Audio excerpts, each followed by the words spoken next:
Bismillah. So the question reads, Brother, I prayed Fajr prayer in the plane while sitting on the seat as prayer time would go if I waited for the plane to land.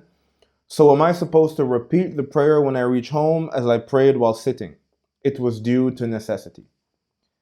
So look guys, in situations like this, the principle is, the best thing you can do is to combine if you know that you're going to miss a certain prayer due to traveling, due to taking a flight, etc. So if you know, for example, that you're not going to be able to make dhuhr, then you know that you at least can combine it with asr and so on. Same for maghrib and isha. Now, obviously here the issue is regarding fajr prayer. So if you know for sure that you're not going to be able to pray fajr prayer, when you reach your destination and you have to pray it on the plane, then obviously in such a situation, you have no choice. So you pray in the plane.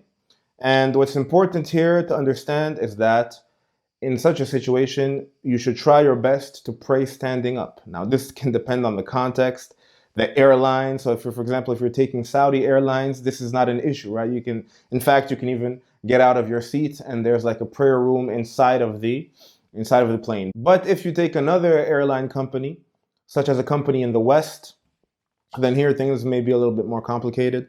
So the principle is you should try your best to stand for the prayer. Now this can be complicated, it's hard maybe to do a ruku' because there's not a lot of space. Maybe there isn't even space to stand for the brothers who are tall.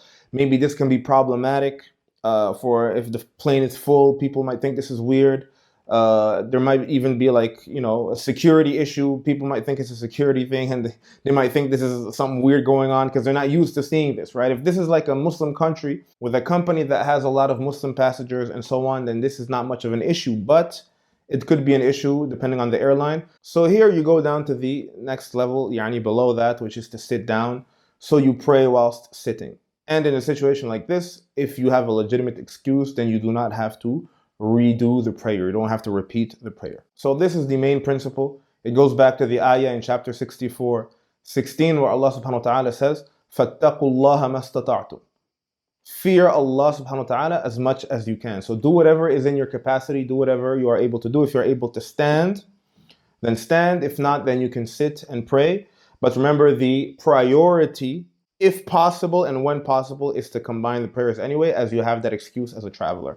And Allah subhanahu wa ta'ala knows best.